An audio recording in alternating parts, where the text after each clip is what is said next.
பயணியை தாக்கிய omni bus ஊழியர் video viral.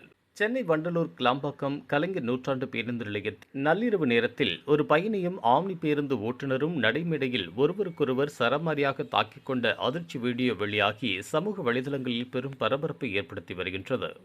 தமிழகத்தின் பல்வேறு மாவட்டங்களுக்கும் தென் மாவட்டங்களுக்கும் செல்லக்கூடிய பொதுமக்கள் தினசரி ஆயிரக்கணக்கில் கிளாம்பாக்கம் பேருந்து நிலையத்திற்கு வந்து அரசு மற்றும் ஆம்னி பேருந்துகள் மூலமாக தங்களது சொந்த ஊர்களுக்கு பயணம் செய்து வருகின்றனர். குறிப்பாக வார இறுதி நாட்களிலும் இரவு நேரங்களிலும் இங்கு பயணிகளின் கூட்டம் அலைமோதும்.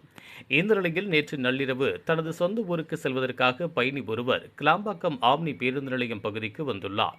அங்கு நின்றிருந்த ஒரு ஆம்னி பேருந்தில் ஏறுவதற்காக அதன் ஓட்டுநரிடம் பயணம் செல்வதற்கான டிக்கெட்டின் விலை எவ்வளவு என்று கேட்டுள்ளார். அதற்கு அந்த ஓட்டுநர் வழக்கமான கட்டணத்தை விட மிக அதிக தொகையை சொல்லியதாக கூறப்படுகின்றது.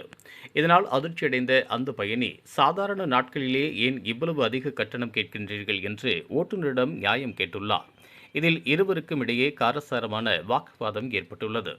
ஆரம்பத்தில் வாய் தகராறாக தொடங்கிய இந்த விவாதம் அடுத்த சில நிமிடங்களில் எல்லை மீறி கைகலப்பாக மாறியது. ஆத்திரமடைந்த ஆம்னி பேருந்து ஓட்டுநரும் அந்த பயணியும் பொதுமக்கள் பார்த்து கொண்டிருக்கும் போதே நடைமேடையிலேயே ஒருவருக்கொருவர் கட்டிப்பிடித்துக் கொண்டு பயங்கரமாக தாக்கத் தொடங்கினர்.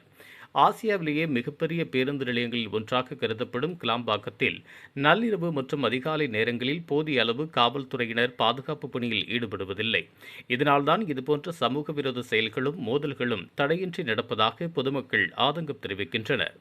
குடும்பத்துடனும் குழந்தைகளுடனும் நள்ளிரவில் பயணம் செய்ய வரும் பயணிகள் இதுபோன்ற வன்முறை சம்பவங்களால் தங்களின் பாதுகாப்பிற்கு பெரும் அச்சுறுத்தல் ஏற்பட்டுள்ளதாக அச்சம் தெரிவிக்கின்றனர்.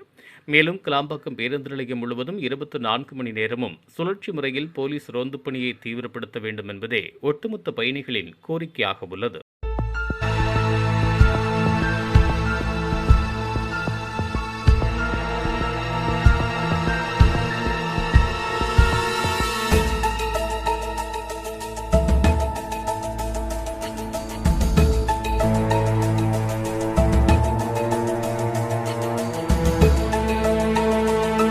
இதுபோன்ற உள்ளூர் செய்திகள், மாநில செய்திகள் மற்றும் பயனுள்ள தகவல்களை உடனுக்குடன் தெரிந்து கொள்ள GST ஆன்லைன் மீடியாவை இலவசமாக சப்ஸ்கிரைப் செய்து கொள்ளுங்கள்.